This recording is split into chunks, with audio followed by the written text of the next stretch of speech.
Por que há tanta luta com o cristão aqui na terra? Para que você não goste da terra. Amém? Esse para pensar. Quanto mais você estiver bem aqui na terra, mais da terra você vai gostar. E Deus quer que você não se apegue ao que vai ser destruído em breve. Deus sabe, né? Louvado seja Deus. E os sinais estão muito fortes sobre a terra, né, amados? Então, quem tem ouvidos, ouça o que diz o Senhor. E aquele que realmente teme a Deus deve buscar enquanto se pode achar, invocar enquanto está perto. Amém? Louvado seja Deus. Amém, glórias a Deus. Vamos então para a palavra dessa noite. Hoje a pregação será de uma forma bem diferente da habitual, da qual vocês estão acostumados, obviamente, a ouvirem aqui nesse lugar. Isso porque nós iremos narrar histórias que vocês já conhecem, talvez muito bem. Histórias com H, histórias reais, não histórias, né? Porque eu quero crer que aqui todos sabem, né? Que há uma diferença. Essa geração de hoje escreve conhecerão com M, mas tudo bem, não é o caso de vocês, espero, né? Conhecerão é com A-T-I-O, né? Conhecerão, mas eu vejo em redações, a gente vê cada coisa acontecer, conhecerão com M no final. Então eu quero crer que sabem todos aqui que há uma diferença entre história com H e história com E, né? A diferença é que a história é um conto, é uma metáfora, é um caos, né? Pode ser inventado ou criado para outros propósitos, né? Mas enfim. E história com H são fatos reais. E a Bíblia é uma história real. Quando for parábola, ela é dita, escrita que é uma parábola. Mas mesmo assim, não deixa de ser um fato real que Deus transmite para nós em forma de metáfora. Mas o que eu vou narrar aqui agora são histórias reais registradas nas Escrituras Sagradas. E Ele é a verdade. Amém? Então nós iremos narrar 3 histórias com H, as quais, como eu disse, você já conhece muito bem.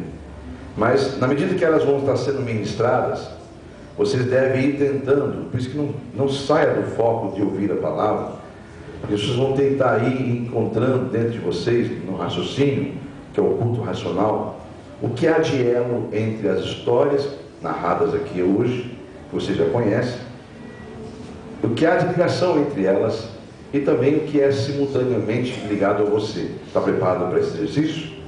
É um culto de libertação, amém? Então nós vamos contar 3 histórias que você já conhece. E Deus falou, fala para meus filhos, que eu quero que durante a narrativa que você fizer pelo meu espírito, narrando os trechos que eu vou te dar, se eu for contar as 3 histórias na íntegra, vão ficar 5 horas aqui, que são histórias longas, né? Mas eu vou procurar narrar aquilo, os versículos que Deus me deu e tentar resumir o máximo possível para que vocês se lembrem dessas histórias. E dentro da narrativa vocês vão exercitando aí, tentando encontrar um elo entre elas e o que simultaneamente representa para você também. Depois nós vamos para o final, onde nós vamos ali acrescentar aquilo que o Espírito Santo nos tocou de fazer. Então é um culto diferente dos demais. Amém? Então, começando pela história da passagem pelo Mar Vermelho. Vamos em Êxodo capítulo 14. Nós vamos ler um bocadinho hoje. Diga para o teu irmão do lado, você gosta da palavra? Ele disse amém? Dizer que não gosta da palavra é dizer que não gosta de Jesus, porque Ele é o verbo, né? Quem não tem paciência de ouvir a palavra, não tem paciência de ouvir o que Deus está falando, porque Ele é o verbo, Ele é a palavra, né? Então, Êxodo, lembrando que tudo foi criado, inclusive nós, todas as coisas foram criadas pela palavra, e pela mesma palavra Ele disse, desçamos e façamos o homem, né? Então Ele deu uma palavra para descer e fazer o homem. Então, as demais coisas Ele disse, haja e ouve, né? Então, pela palavra tudo se criou. Então, é pela palavra que nós vivemos. Amém? Êxodo capítulo 14. Nós vamos então agora me refletir um pouquinho, bem rapidamente, na passagem do Mar Vermelho, né? Do povo de Israel atravessando o Mar Vermelho. Êxodo capítulo 14, e versículos 15 ao 31. Falei que nós vamos ler bastante? Glórias a Deus por isso, né? Está preparado para ouvir? Então vamos lá. Eu vou fazer uma narrativa só, não vamos parar, tá? Só se Deus mandar parar. Então disse o Senhor a Moisés: por que clamas a mim? Dize aos filhos de Israel que marchem. E tu, levanta a tua vara, e estende a tua mão sobre o mar, e fende-o, para que os filhos de Israel passem pelo meio do mar em seco. E eis que endurecerei o coração dos egípcios, para que entrem nele, atrás deles, e eu serei glorificado em Faraó, e em todo o seu exército, e nos seus carros, e nos seus cavaleiros. E os egípcios saberão que eu sou o Senhor, quando for glorificado em Faraó, nos seus carros e nos seus cavaleiros. E o anjo de Deus com letra maiúscula, Jesus, né? E o anjo de Deus, que ia adiante do exército de Israel, se retirou e ia atrás deles. Também a coluna de nuvem se retirou diante deles e se pôs atrás deles. E ia entre o campo dos egípcios e o campo de Israel. E a nuvem era de escuridade para aqueles, e para estes esclarecia a noite. Então observe aí que o Senhor estava à frente deles, caminhando com eles, indicando o caminho. O anjo do Senhor ia à frente, uma coluna de fogo, porque Deus é fogo consumidor. E durante o dia uma nuvem, né, também cobria eles para que eles não se queimassem. Todo mundo sabe disso. Essa coluna de fogo passou para trás deles, que é o anjo do Senhor, e a nuvem também. Ali ficou entre o acampamento dos egípcios e ficou entre o acampamento de Israel. E ali na frente deles o mar vermelho. Está bem claro isso, né, amados? Então vamos seguir aqui agora em frente. E diz aqui que para uns era escuridade, ou seja, para os egípcios eram umas trevas, eles não podiam ver nada. E já para os israelitas, a noite era clara. Amém? Então está bem claro isso, né? Versículo 21, seguindo agora em frente. Então Moisés estendeu a sua mão sobre o mar, e o Senhor fez retirar o mar em um forte vento oriental toda aquela noite, e o mar tornou-se em seco, e as águas foram partidas, e os filhos de Israel entraram pelo meio do mar em seco, e as águas lhe foram como um muro à sua direita e à sua esquerda. E os egípcios seguiram-nos e entraram atrás deles, todos os cavalos do faraó, e seus carros e seus cavaleiros, até o meio do mar. E aconteceu que na vigília daquela manhã, o Senhor, na coluna de fogo, de nuvem, viu o campo dos egípcios, e alvoroçou o campo dos egípcios, e tirou-lhes as rodas dos seus carros, e fê-los andar dificultosamente. Então disseram os egípcios: fujamos da face de Israel, porque o Senhor por eles peleja contra os egípcios. Os próprios egípcios viram que eles passaram a seco, e eles, quando estavam no meio do mar, começaram a ter dificuldades. As rodas começaram a se prender no mar, né? Naquele lodo, as rodas começaram a quebrar. Então alguns deles ficaram apavorados, começaram a gritar entre eles: é melhor a gente parar de seguir esse povo, porque o Deus deles é muito poderoso. Eles atravessaram tranquilamente, nós estamos tendo dificuldade. Esse era o alvoroço que estava havendo entre eles. Amém? Seguindo aqui então, versículo 26. E disse o Senhor a Moisés, depois que eles atravessaram: estende a tua mão sobre o mar, para que as águas tornem sobre os egípcios, sobre seus carros e sobre seus cavaleiros. Então Moisés estendeu a sua mão sobre o mar, e o mar retornou à sua força ao amanhecer, e os egípcios fugiram ao seu encontro. E o Senhor derribou os egípcios no meio do mar, porque as águas, tornando, cobriram os carros e os cavaleiros de todo o exército do faraó, que os haviam seguido no mar. Nem ainda um deles ficou. Mas os filhos de Israel foram pelo meio do mar em seco, e as águas lhe foram como um muro à sua direita e à sua esquerda. Assim, versículo 30, o Senhor salvou Israel naquele dia da mão dos egípcios. E Israel viu os egípcios sendo mortos na praia do mar. E viu Israel a grande mão que o Senhor mostrara aos egípcios, e temeu o povo ao Senhor, e creu no Senhor e em Moisés, seu servo. Diga amém? Amém. Glórias a Deus. Seguindo agora, vamos para a segunda história. Livro de Josué, por favor. Capítulo de número 6. Josué 6. É bom ficar em espírito, se você quiser exercitar, porque eu não posso forçar você a fazer esse exercício. Mas o Espírito Santo disse que eu deveria pedir que vocês, durante a ministração dessas 3 histórias, exercitassem o que há de elo entre elas três e simultaneamente o que pode estar ocorrendo na sua vida, o que pode ser de benefício essas três histórias em seu favor. Reflitam, porque o entender isso depende de você sair daqui com êxito desse culto de libertação. Josué capítulo 6. Todos encontraram? Aqui vai ser a tomada de Jericó pelo povo de Israel, né? Quando os muros de Jericó, para quem não sabe, se não souber, procure estudar sobre isso. Jericó era a principal cidade mercantil daquela região do Oriente, do mundo, na verdade. Daquela região era a principal. Não tinha outra cidade tão bem geograficamente localizada que pudesse ser ali um ambiente que captava, vamos dizer assim, Estados Unidos, Nova York, Brasil, São Paulo, Japão, Tóquio, né? Não estou me referindo capital de negócios, né? Então era uma terra onde os negócios ali fluíam de uma forma tremenda pela posição geográfica dela. Beira, um rio grande, que é o Rio Jordão, né?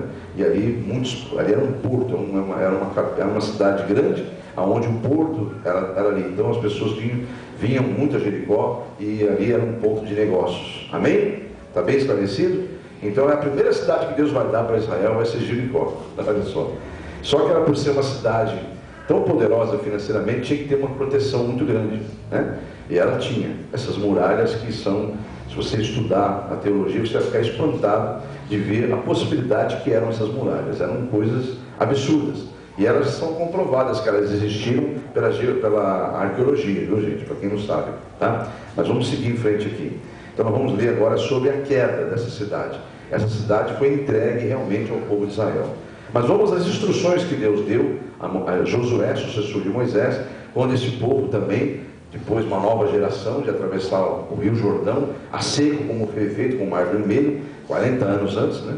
Nós lemos uma situação ocorrida 40 anos antes, e agora uma situação semelhante ocorria, que o mar foi aberto 40 anos antes pelo povo de Israel, para o povo de Israel atravessar e livrar-se dos egípcios, e agora o Rio Jordão também era aberto pelo toque de Josué, pela fé que ele teve em fazer o mesmo que Moisés fez, para que o povo atravessasse. Eles não tinham embarcações, era um povo escravo, né? Eles não tinham nem armas praticamente ainda, né? Era um povo que não sabia nem, a não ser escravidão, era um povo escravo.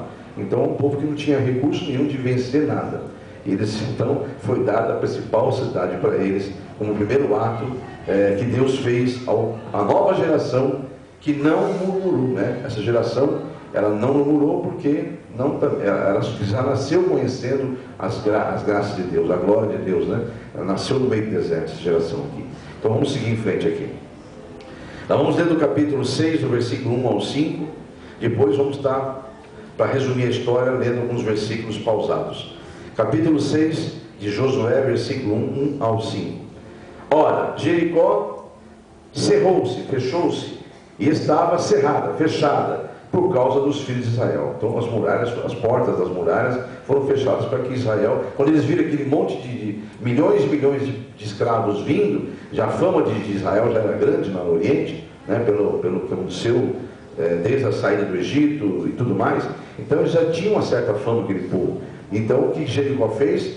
As autoridades mandaram fechar os portões. Então ela estava fechada. Jericó, ninguém entrava e ninguém saía. Cerrou-se e estava fechada, cerrada, por causa dos filhos de Israel. Nenhum saía nem entrava. Acabei de falar e está escrito: nenhum entrava, nenhum saía nem entrava.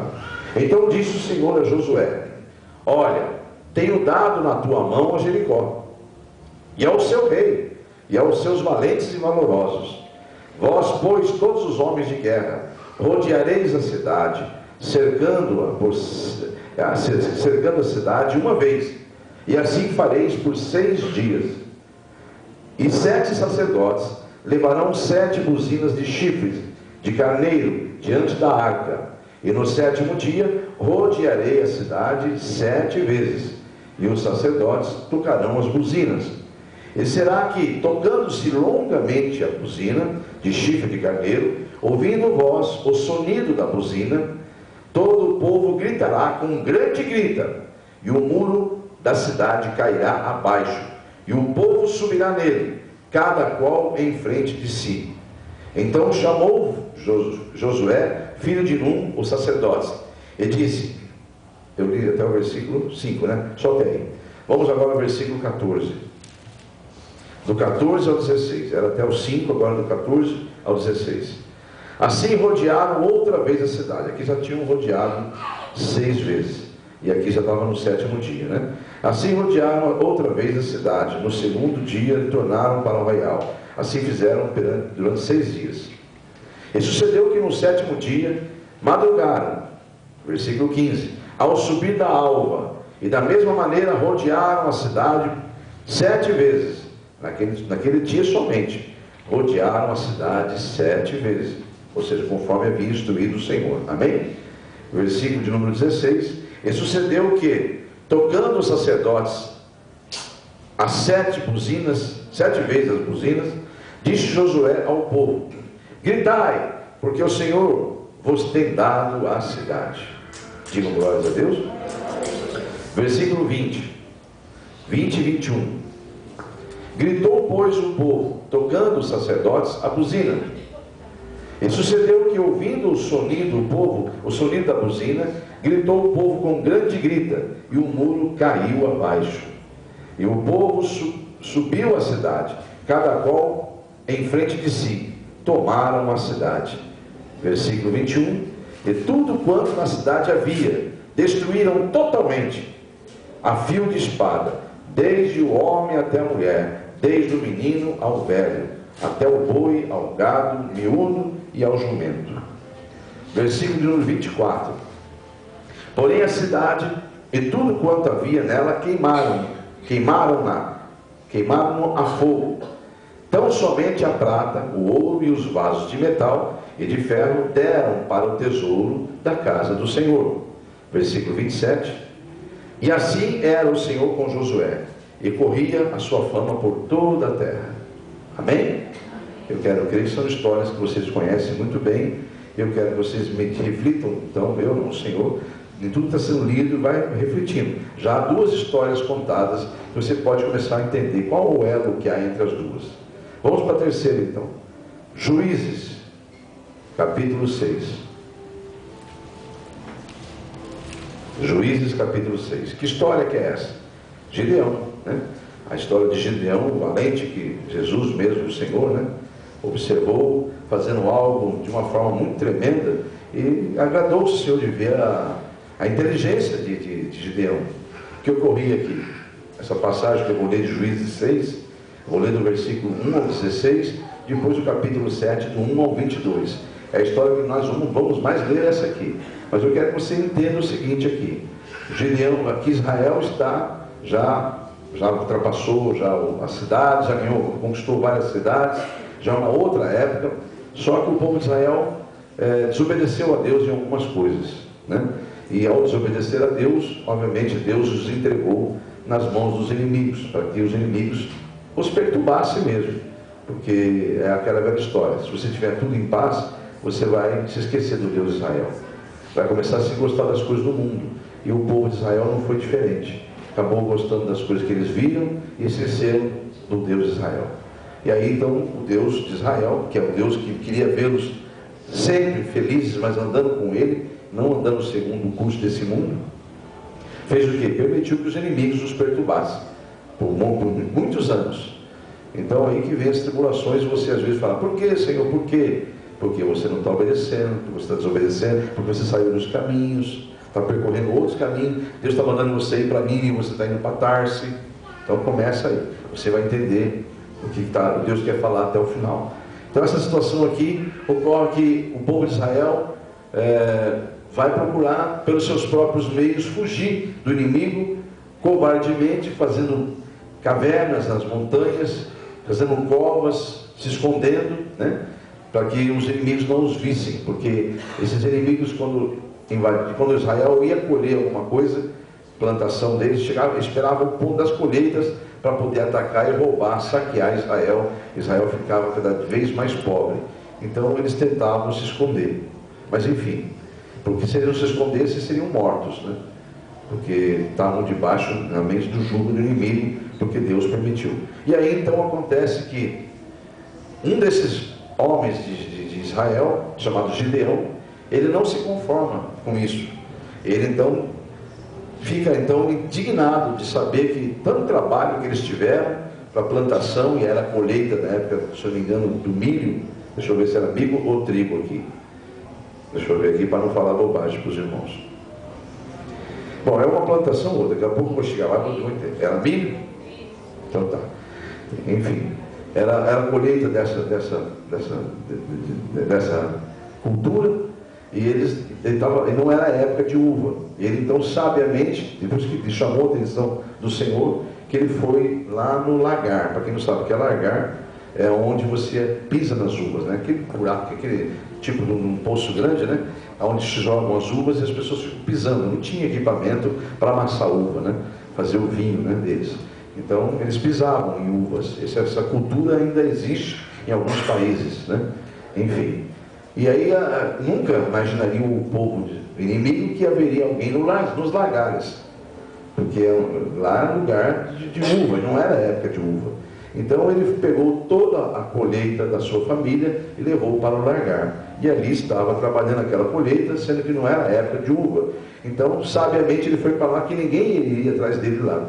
E aquilo chamou a atenção do Senhor. E aqui você vai ver que é o próprio Senhor Jesus de novo, o anjo com letra maiúscula, foi lá e viu Gideão fazendo isso. Então Deus se aproxima dele e fala: olha, você vai ouvir agora, chama ele de valente, fica ali e fala: olha, você é o escolhido, por isso que eu te escolhi, você é muito inteligente, e aí então você agora vai livrar também Israel de toda a perseguição. Eu achei o homem que eu esperava durante esses anos todos. Você não está escondido em caverna, você não está escondendo-se em caverna por causa do inimigo, você não está buscando socorro aonde não vai te socorrer, apenas situações paliativas. Então começa já a entender, tá bom? O que Deus quer falar essa noite. Vamos lá então, Juízes, capítulo 6, do versículo 1 ao 16. Todo mundo está ligado aí? Porém os filhos de Israel fizeram o que era mal perante os olhos do Senhor, e o Senhor os deu nas mãos dos midianitas por 7 anos. E prevalecendo a mão dos midianitas sobre Israel, fizeram os filhos de Israel para si, por causa dos midianitas, as covas que estão nos montes, e as cavernas e as fortificações. Porque sucedia que, semeando Israel, subiam os midianitas e os amalequitas, também os do Oriente contra eles, subiam, e punham-se contra eles em campo, e os destruíam a novidade da terra, até chegarem a Gaza, e não deixavam mantimento em Israel, nem ovelhas, nem bois, nem jumentos, porque subiam com seus gados e tendas, e vinham como gafanhotos, e tanta multidão que não se podia contar, nem a eles, nem os seus camelos, e entravam na terra para a destruir. Assim Israel, versículo 6, empobreceu-se muito pela presença dos midianitas. Então os filhos de Israel clamaram ao Senhor. Amém? Versículo de número, deixa eu ver até onde eu vou, versículo 16, agora vamos no 7. E sucedeu que, clamando os filhos de Israel ao Senhor, por causa dos midianitas, enviou o Senhor um profeta aos filhos de Israel, que lhes disse: assim diz o Senhor, Deus de Israel, do Egito vos fiz subir, e vos tirei da casa de servidão, vos livrei das mãos dos egípcios, e da mão de todos quanto vos oprimiam, e os expeli diante de vós, e a vós dei a sua terra. E vos disse: eu sou o Senhor, o vosso Deus, não temeis aos deuses dos amorreus, em cuja terra habitais, mas não destes ouvidos à minha voz. Amém? Então o anjo do Senhor, letra maiúscula, versículo 11, veio e assentou-se debaixo do carvalho, que está em Ofra, debaixo de uma árvore, né? Que pertencia a Joás, a Biesrita. E Gideão, seu filho, estava malhando o trigo. Então está aí, ó, realmente era o trigo, lá no lagar. Lagar, então, é o que eu disse há pouco, não era lugar de milho, de trigo, né? É trigo, a plantação aqui? É, trigo. Não era lugar de trigo, era lugar de uva, de amassar a uva. Mas estava lá, Gideão no lagar, para salvar os midianitas, salvar dos midianitas, a sua colheita, né? Versículo 12, deixa eu ver até onde eu vou. Versículo 16, não, versículo 22. Vamos lá. Mas Gideão, então o anjo do Senhor apareceu e disse: ó, o Senhor é contigo, varão valoroso. Mas Gideão lhe respondeu: ai, Senhor meu, se o Senhor é conosco, por que tudo isso nos sobreveio? E o que foi feito de todas as suas maravilhas que nossos pais nos contaram, dizendo: não nos fez o Senhor subir no Egito? Porém agora o Senhor nos desamparou e nos deu na mão dos midianitas. Então o Senhor olhou para ele e disse: vai nessa tua força e livrarás Israel da mão dos midianitas. Porventura não te enviei eu? E ele lhe disse: ai, Senhor meu, com que eu livrarei Israel? Eis que a minha família, eis que a minha família é a mais pobre em Manassés, e eu sou o menor da casa de meu pai. E o Senhor então lhe disse: porquanto eu hei de ser contigo, tu ferirás os midianitas como se fossem um só homem. E ele lhe disse: se agora, deixa eu ver onde eu vou passar esse versículo, Deus me lembrou aqui, versículo 22, até o 22. Ah, não, é para ler até aqui. Agora eu vou até o capítulo 7. Para vocês verem que é Deus que mandou fazer. Eu estou seguindo o que Deus instruiu. Capítulo 7. Senão eu vou ter que ler muita história. Vamos do 1 ao 22 agora. Então Jerubaal, que é Gideão, no caso, a mesma pessoa, se levantou de madrugada, e todo o povo com que ele havia se acamparam junto à fonte de Harod. Aqui então, nesse período do versículo que eu parei de ler, eu parei no versículo 16. Se você ler esse inteiro, você vai ver que Gideão ali, temeroso que é, temente que estava de Deus, mas com o coração ainda em dúvida, pediu que Deus desse vários sinais para ele confirmar se ele iria ou não fazer o que aquela voz falava a ele, aquele ser ali falava a ele. E ele então, Deus fez aquilo, tudo, deu sinais para ele e confirmou. E o que acontece agora aqui? Agora então ele vai obedecer a voz de Deus, vai reunir os exércitos de Israel, ou pelo menos os corajosos, que deu ali em torno de 32 mil, e vai enfrentar uma multidão que não tem como vencer. Era incontável os midianitas e todos os povos que se uniram para derrotar Israel. Vamos ver o que aconteceu aqui. Então Jerubaal, que é Gideão, se levantou de madrugada, e todo o povo com que ele havia se acamparam junto à fonte de Harod, de maneira que tinha o arraial dos midianitas para o norte, pelo outeiro de Moré, no vale. Versículo 2. E disse o Senhor a Gideão: muito é o povo que está contigo, para eu dar os midianitas em sua mão, a fim de que Israel não se glorie contra mim, dizendo que a minha mão me livrou. Ou seja, é muita gente, tem 32 mil, é muito. Eles vão vencer porque eu vou dar a vitória, mas eles vão achar que é eles que venceram. Então, manda esse povo embora. Agora, pois, então, versículo 3, apregou aos ouvidos do povo, chega a eles dizendo: quem for covarde, medroso, que volte-se e vá para apressadamente das montanhas de Gileade. Então voltaram do povo 22 mil, e 10 mil permaneceram, ficaram. Então disse o Senhor a Gideão: ainda é muito esse povo, faz-o descer as águas, e ali os provarei. E será que aquele que eu te disser, este irá contigo, este contigo irá. Porém todo aquele que eu te disser, este não irá contigo, esse não irá. E fez descer o povo às águas. Então o Senhor disse a Gideão: qualquer que lamber as águas com a sua língua, como as lambe o cão, esse porás à parte, como também todo aquele que se abaixar de joelhos a beber. Foi então o número dos que lamberam, levando a mão à boca, 300 homens. E todo o resto do povo se abaixou de joelhos para beber as águas. E disse o Senhor a Gideão, versículo 7: com esses 300 que lamberam as águas, vos livrarei e darei os midianitas na tua mão, pelo que toda outra gente se dará cada um ao seu lugar. Ou seja, manda os demais, aí cada um ao seu lugar, né? 9.700. E sucedeu que naquela mesma noite o Senhor lhe disse: levanta-te e desce ao arraial. Levanta-te e desce. Deixa eu ver onde eu tenho que parar, aqui eu pulei, né? Versículo 8. E o povo tomou na sua mão a provisão e as suas buzinas. Acho que eu não li, né? Eu tenho que voltar aqui, tá? Vamos ler aqui o versículo número 8 mesmo. E o povo tomou na sua mão a provisão e as suas buzinas. E ele enviou todos os outros homens de Israel, cada um a sua tenda, de volta para sua casa. Porém 300 reteve. E estava o arraial dos midianitas abaixo, no vale.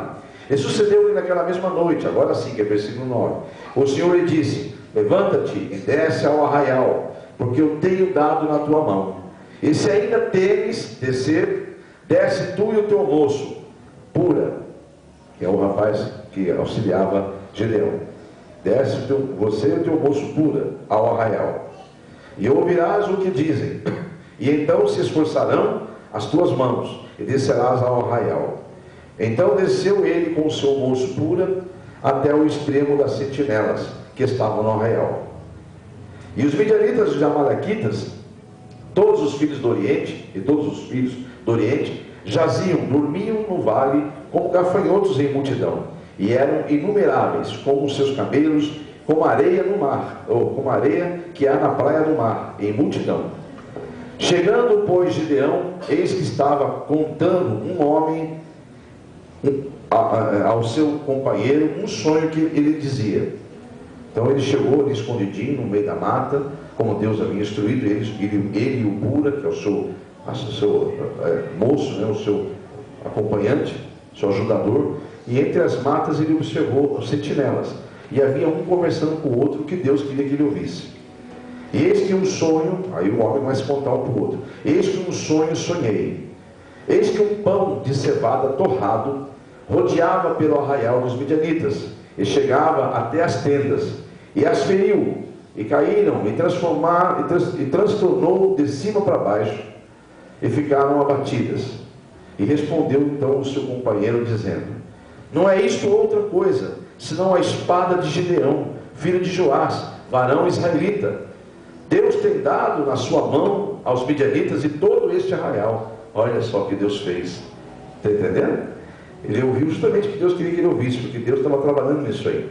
E sucedeu que, ouvindo Gideão a narrativa desse sonho e a sua explicação, adorou e tornou ao arraial de Israel, dizendo: levantai-vos, porque o Senhor tem me dado o arraial dos midianitas nas vossas mãos.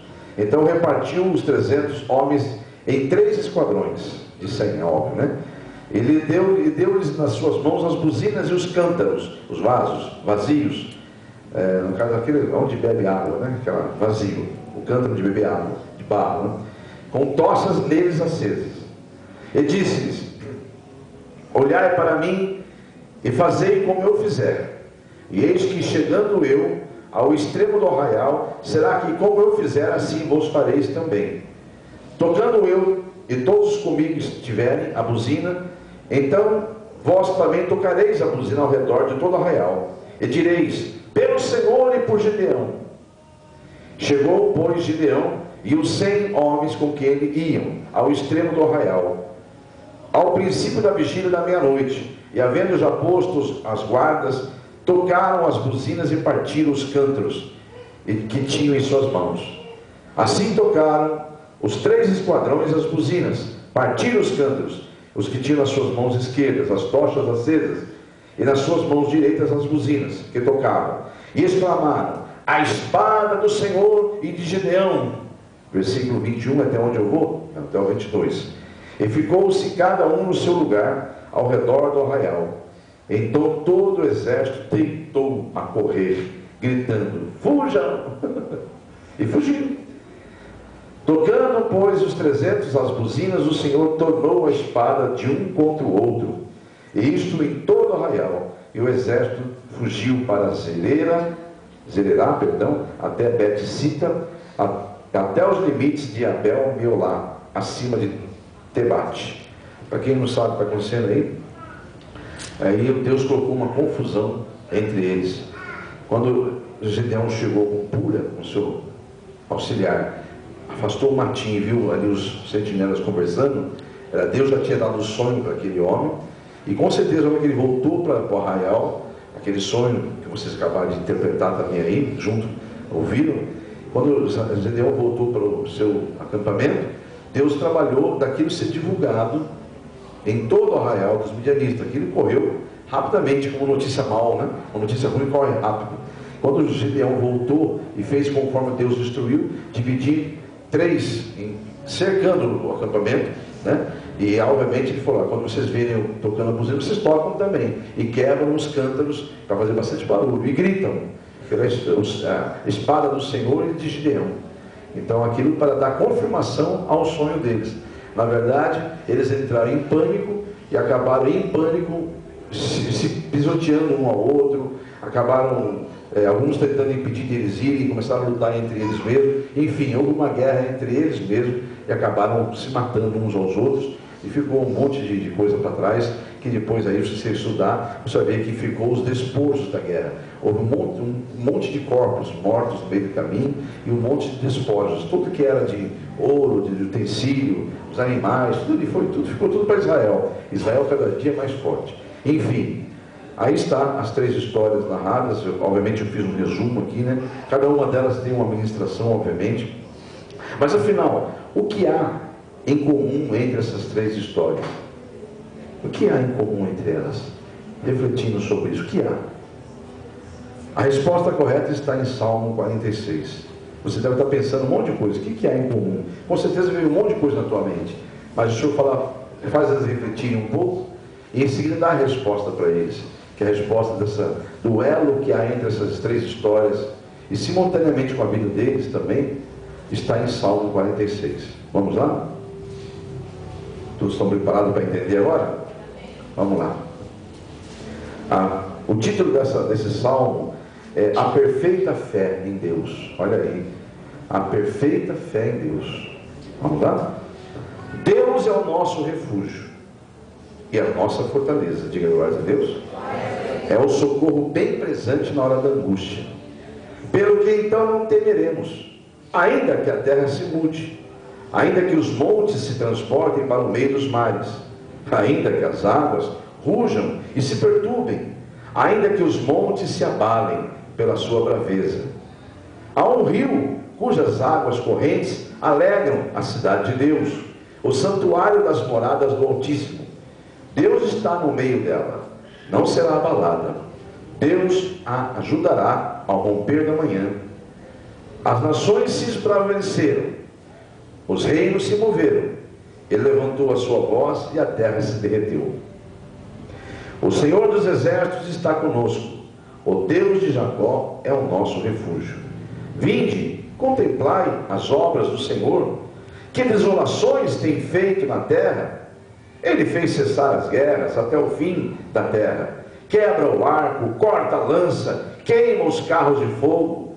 Aquietai-vos, sabei que eu sou Deus. Serei exaltado entre as nações, serei exaltado sobre a terra. O Senhor dos exércitos está conosco. O Deus de Jacó é o nosso refúgio. Amém? Eu queria que a pessoa entender agora, né? Vocês começarem a entender. Por que Deus é chamado o Senhor dos exércitos na Bíblia Sagrada? A resposta é porque Ele é o supremo comandante de todas as forças celestiais no universo que Ele mesmo criou. Para um pouquinho, reflita.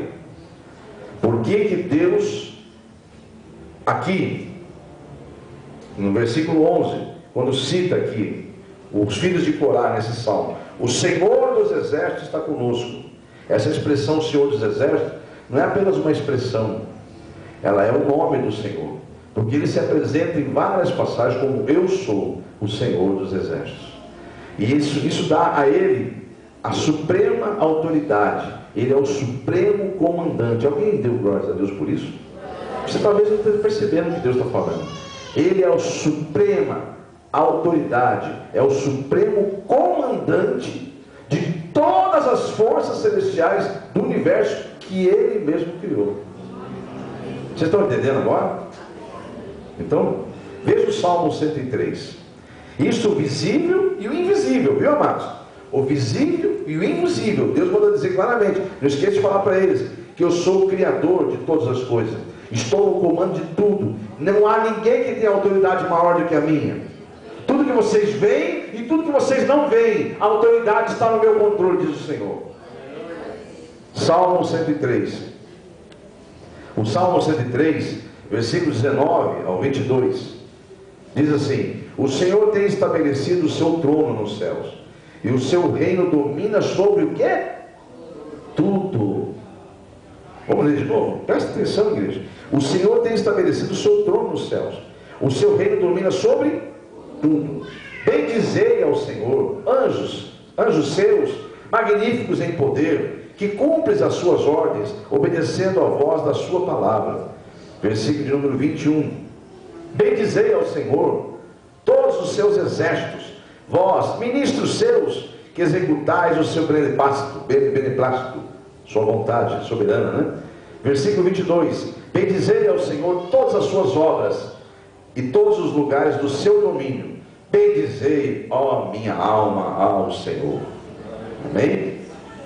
Quando se entende isso pelo Espírito Santo, que Ele é o supremo comandante de todas as forças existentes no universo, quando se entende isso pelo Espírito Santo, nos tornamos tão fortes, mas tão fortes, que nada pode nos resistir, porque Ele habita em nós. Você crê nisso? Disse Jesus: eu vou, porque é necessário que eu vá, mas não turbem os vossos corações, porque eu vou na verdade, porque é preciso que eu vá. Se eu não for, não virá o outro Consolador, porque eu não posso, em físico, estar em tudo e em todos, mas aquele que meu Pai me enviar da parte dele, que eu vou interceder para que ele faça isso, vai poder estar em tudo e em todos. E assim, então, quem abrir o coração, eu e meu Pai, através desse Consolador, estará habitando em você. Diga amém?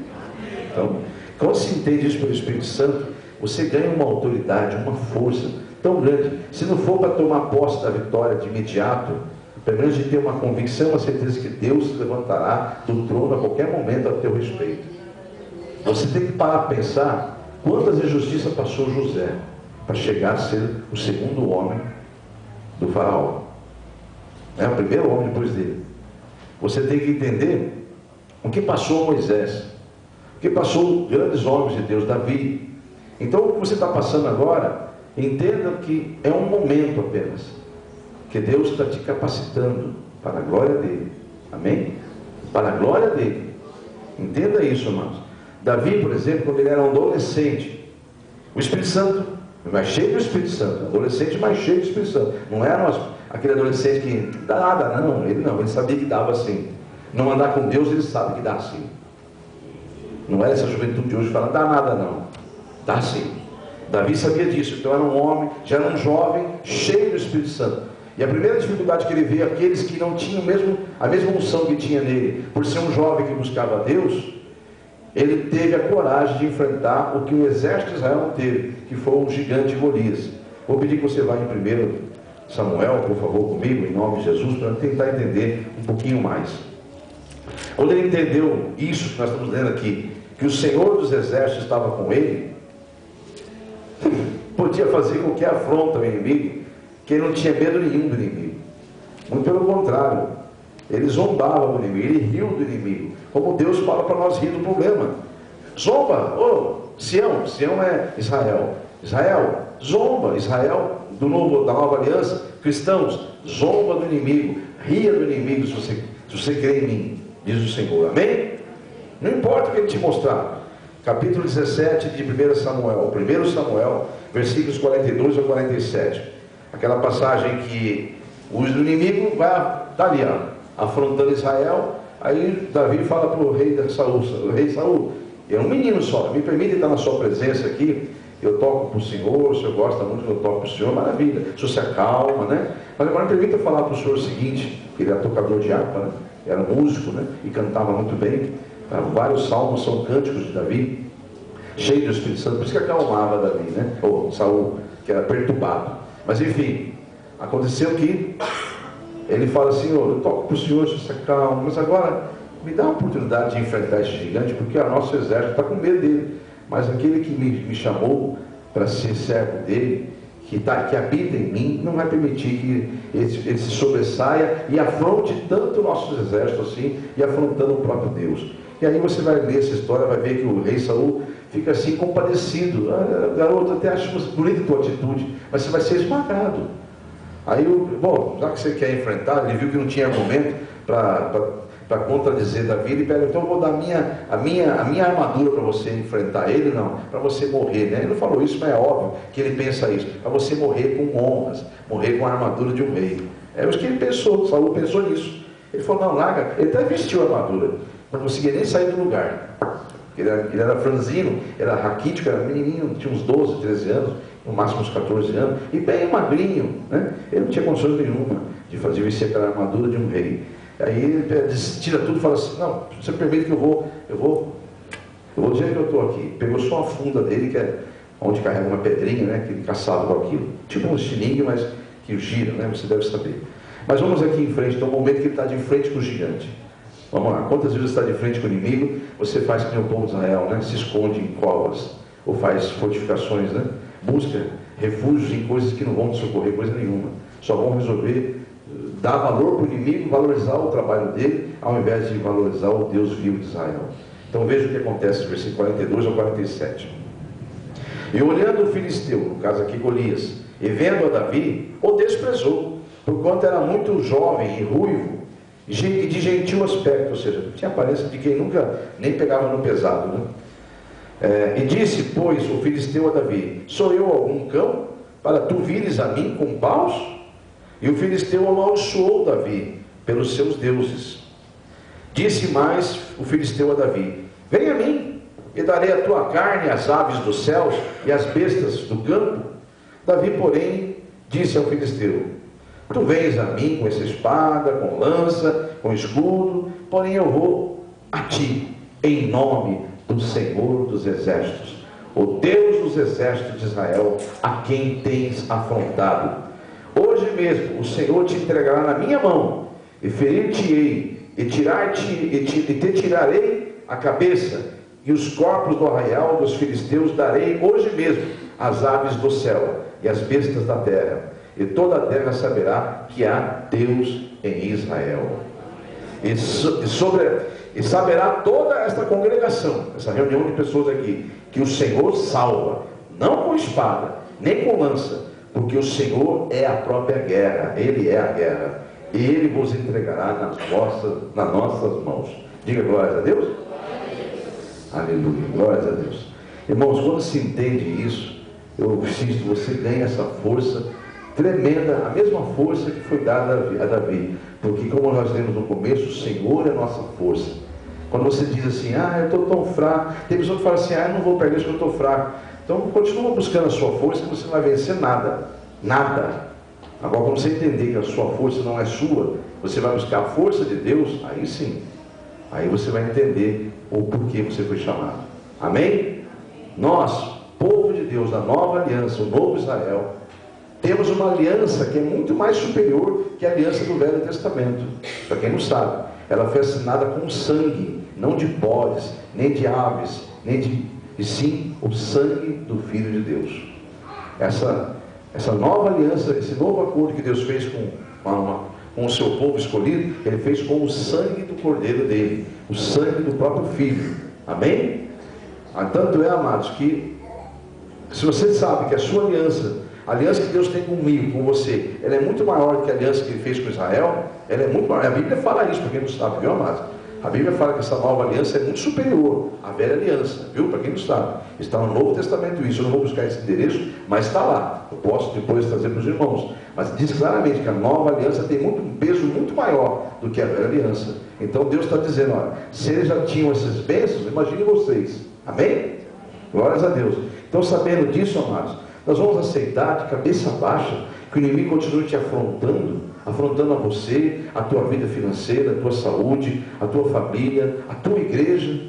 Você vai continuar aceitando que o inimigo faça isso? Você vai aceitar isso, igreja? De maneira alguma. Vamos marchar pelo Senhor, amados. Vamos adiante. Vamos crer que aquele que é o general dos exércitos, o Senhor dos exércitos, está em nossa frente e Ele nos garante a vitória. Amém ou amém? Eu não sei quantos aqui entenderam a mensagem dessa noite, mas enfim, vai em Isaías 46, 44 comigo, por favor. Vou completar essa mensagem para nós entrarmos na campanha. Você vai entender melhor ainda agora. E eu tenho certeza que vai parar com essa frieira, né? Eu nem falo que é friagem, isso é frieira, que está corroendo a sua fé, porque a frieira é uma doença que corrói, né?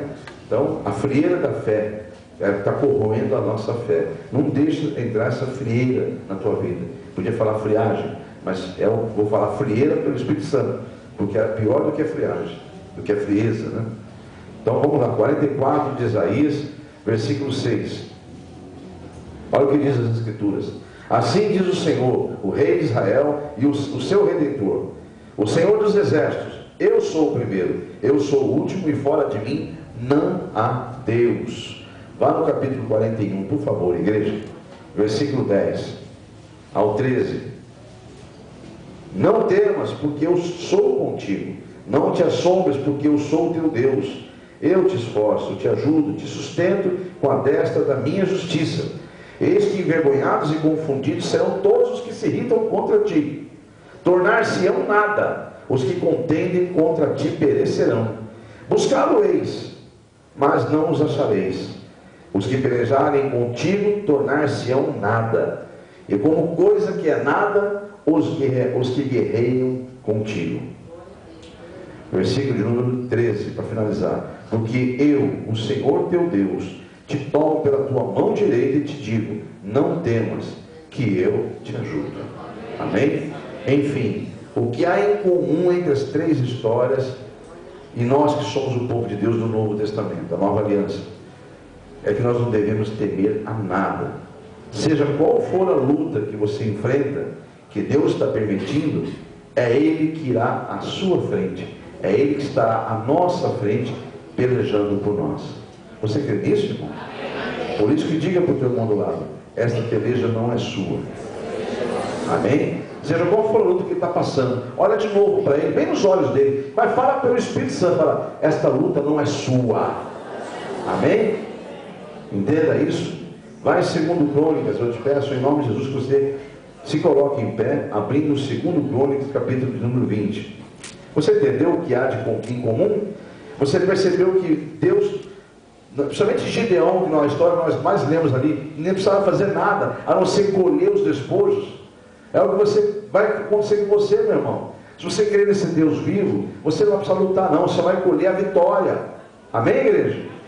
Eu não sei que luta você está passando, mas pare de baixar a tua cabeça. Está se escondendo em cavernas, em montanhas.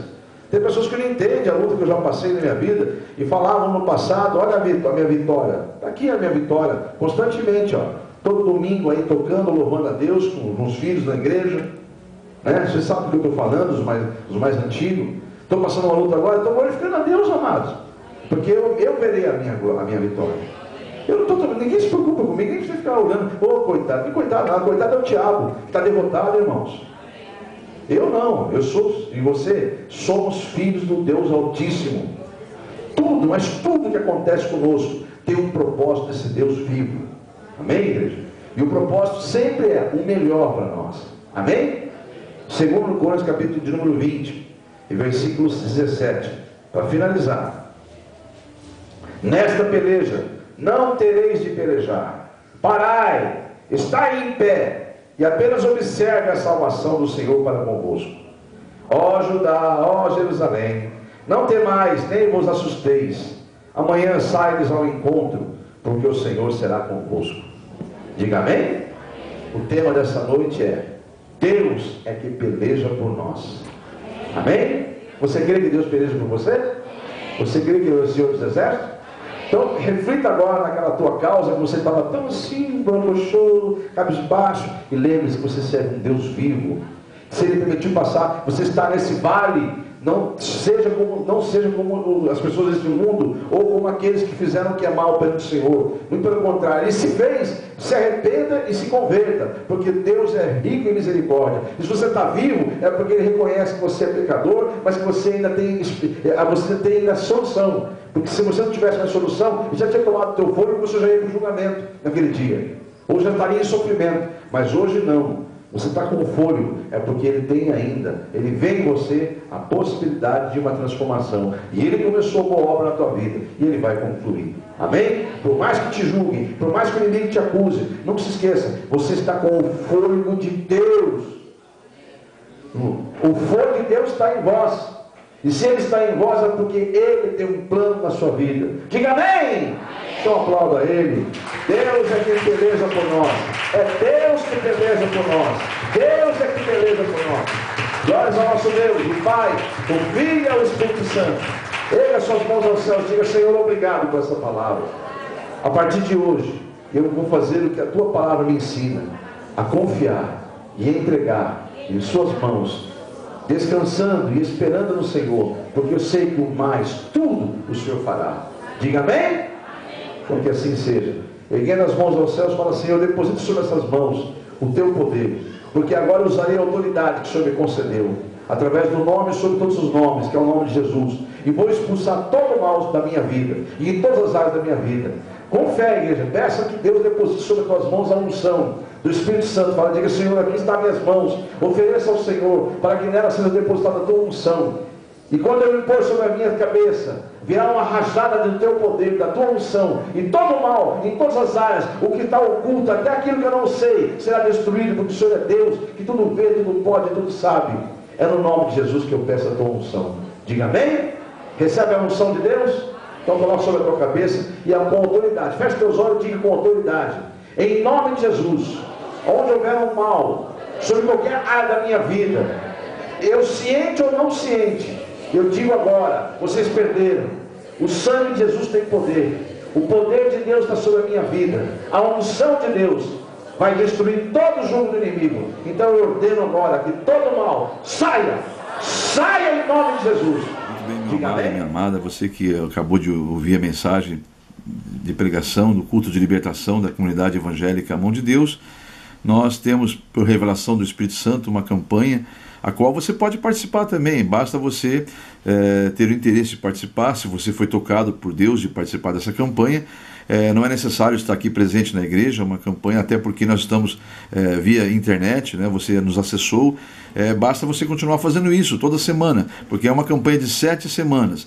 Então nós podemos, por exemplo, você pode nos localizar através do canal do YouTube, na comunidade evangélica A Mão de Deus, como você está vendo no vídeo, as instruções, como também no blog, no canal no blogspot da igreja. Ou seja, entra no Google, conforme você está vendo na imagem, você entra no Google e ali você acessa, na busca Comunidade Evangélica A Mão de Deus, localizando, você vai abrindo, você vai encontrar vários endereços, né? É o primeiro do blog, da Comunidade Evangélica A Mão de Deus, blogspot.com.br. E aí então nós podemos ali, a partir daí então, lhe atender também, no caso você querendo fazer uma campanha de libertação. E para isso é necessário que você nos procure através do e-mail que você está vendo localizado agora aí. É meu e-mail pessoal, o qual eu mesmo vou estar abrindo, respondendo a você e enviando a você na resposta, junto ao anexo, a campanha da libertação, sem custo nenhum, sem nenhum ônus. É totalmente gratuito, porque é Deus que nos deu ela e nós repassamos para a glória de Deus. Então você nos procure através desse e-mail. Eu vou estar atendendo as suas necessidades, atendendo a sua mensagem, caso quisermos conversar outros assuntos, enfim. No retorno da minha resposta, eu mando para você, ao seu pedido, esta campanha totalmente gratuita, a qual você pode imprimir, salvar nos seus arquivos e depois pode continuar fazendo quantas campanhas você quiser. Aliás, até porque esta folha que eu vou devolver para você no anexo é uma campanha que não pode ser 2 causas numa folha só. Cada folha tem que ser uma causa. Eu vou explicar passo a passo o porquê desse motivo de ser uma folha para cada causa. Por isso que é importante você salvar no seu computador, para que você possa, ao desejar fazer mais campanhas, você poder imprimir quantas vias você quiser, para quantas causas você quiser. Então vamos lá. Você vê o formulário aí, é um formulário revelado pelo Espírito Santo, não há nada de místico nele. O que há nele, na verdade, é uma revelação para um exercer da fé nossa, uma ação de fé, né? Toda vez que você tem uma ação, Deus tem uma reação da sua fé. Então, vamos confiar no Senhor, vamos entregar na mão dele, porque confiamos, esperar nele, descansar nele, porque com certeza o mais ele fará. Você observa então aí que você deve colocar o nome do fiel. Esse nome do fiel é você que vai estar fazendo a campanha, porque é uma campanha semanal. No caso, hoje você encontrou a gente nesse vídeo. Uma semana após, você pode procurar nos canais que eu te falei há pouco, né? Ou no canal do YouTube, ou no blogspot da igreja A Mão de Deus, na comunidade evangélica A Mão de Deus. E aí você encontrando, você pode fazer essa campanha através dos vídeos. Aí você coloca, então, para fazer essa campanha é necessário você ter esse formulário, colocar o nome do fiel, que é você que vai estar fazendo a campanha, escolher a causa. Você pode observar que são 2 campos, causa própria e causa para terceiros. Então ali você vai ter cada opção, né? Vai ter as opções suas para sua causa própria ou para terceiros. E no campo abaixo tem um espaço pequeno para detalhar a sua causa. Então ali você escolheu a causa, você vai citar ali, relatar a ela qual o motivo da campanha que você está fazendo, qual o detalhe da campanha, né? Embora Deus o saiba, porque Ele é onisciente, mas a Bíblia diz que você deve apresentar tudo em forma de orações e súplicas. E esta campanha é o que eu disse há pouco, é uma forma de você agir para Deus reagir à sua fé, em nome de Jesus, tá bom? Então, vamos seguir aí, vamos seguir em frente. Depois de detalhado a causa, você vai ter uma agenda, onde você vai ter ali a primeira, segunda, terceira, quarta, quinta, sexta, sétima semana. Cada semana você deve entrar, antes de ouvir a mensagem, já preencher a data da semana, para você não se perder nessa agenda, você saber que está cumprindo semanalmente essa campanha fielmente, né? Então você preenche ela ali, e há um espaço, a partir da segunda semana, uma opção em que você já recebeu a campanha, já recebeu a vitória, você vai grifar no campo abaixo, já recebi minha vitória, obrigado Senhor. Ou seja, você vai permanecer na campanha em agradecimento.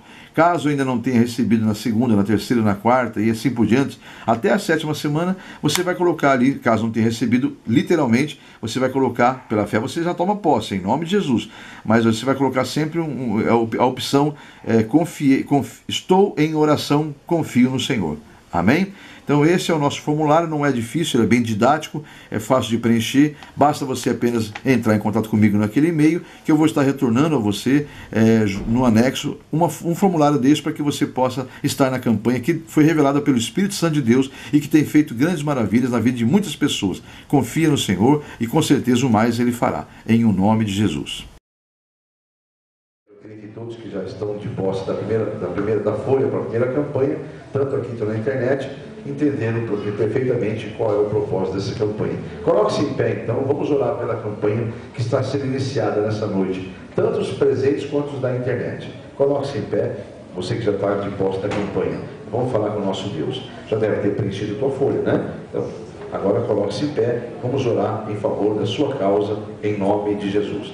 Vocês aqui da igreja e os da internet, reflitam agora sobre a oração que eu farei. Vocês em seguida farão uma oração instruída pelo Senhor, a qual eu serei usado aqui para ensiná-los, em nome de Jesus. Por enquanto eu falo ao microfone aqui, é o tempo que você tem de estar apresentando a sua causa em nome de Jesus, no mundo espiritual. Fale com Deus agora em nome de Jesus. Senhor Deus e Pai, aí estão os seus filhos que estão iniciando uma campanha de libertação para os propósitos que eles estão nesse momento apresentando em oração. Deus, eu sei que o Senhor é Deus, que o Senhor tudo sabe, antes mesmo deles declararem. Mas é necessário que eles façam isso, pois isso está na Tua palavra, que quando se precisa de uma bênção, que deve ser apresentada em forma de súplica e orações. Então eles estão fazendo exatamente isso agora, registrando esse pedido de libertação sobre a causa ou as causas que eles estão apresentando. Meu Deus, eu verei sim esse povo te glorificar, pois eu sei que o Senhor é Deus que está à frente desta causa, de cada uma dessas situações. É no nome de Jesus que eu peço que o Senhor dê ordem aos teus anjos, em nome de Jesus, para que colham essas orações e elas sejam levadas em forma agradável até a sua presença, para serem revertidas em bênçãos e vitórias, no nome de Jesus. Amém. Agora é com vocês. Você que está iniciando a campanha, os presentes e o da internet, digam em espírito ao Senhor, digam: Senhor Deus, estou em tua presença, em nome de Jesus, iniciando a campanha de libertação nesse dia. Eu acabei de apresentar na minha oração quais são os motivos desta campanha. Agora, Senhor, estou publicamente declarando a minha fé e mostrando a minha fé, e porque sei a quem estou entregando esta causa, em tuas mãos, e é de ti que vem a minha vitória, e eu já te glorifico em nome de Jesus. Diga amém? Amém? Então receba a tua vitória, eu concordo com a sua vitória, em nome de Jesus. Está ligado aqui na terra, está ligado com Deus, e você estará glorificando o Senhor em nome de Jesus. Podemos assentar, e fiquem em pé os que estão do segundo ao sétimo dia, pois eu quero orar por sua campanha também. Daqui os presentes e os da internet, do segundo ao sétimo dia. Lembrando que aqueles que terminam a campanha, os daqui da igreja, depositam no vaso de oração. Os da internet terminam a campanha, fazem aquele procedimento que eu já orientei quando enviei a folha, ou voltem a falar comigo no meu e-mail pessoal, ou aquele que tem no WhatsApp, fala comigo que eu vos instruo em nome de Jesus, tá bom? Deus abençoe a todos. Vamos falar com o nosso Deus então. Senhor, nosso Deus e Pai, Aí estão os seus filhos que estão na segunda dia da campanha, outros na terceira, no terceiro, quarto, quinto, sexto, e outros até encerrando a campanha. Receba, Senhor, o clamor de cada um e seja o Senhor louvado em cada uma dessas campanhas, em nome de Jesus. Amém. Digam todos que estão aqui presentes e da internet. Digam, Senhor Deus, mais uma vez, em Tua presença estou, em nome de Jesus, para dar testemunho público da minha fé, pois eu sei a quem entreguei esta causa, e perfeitamente de quem receberei a vitória, pois tudo vem de Ti.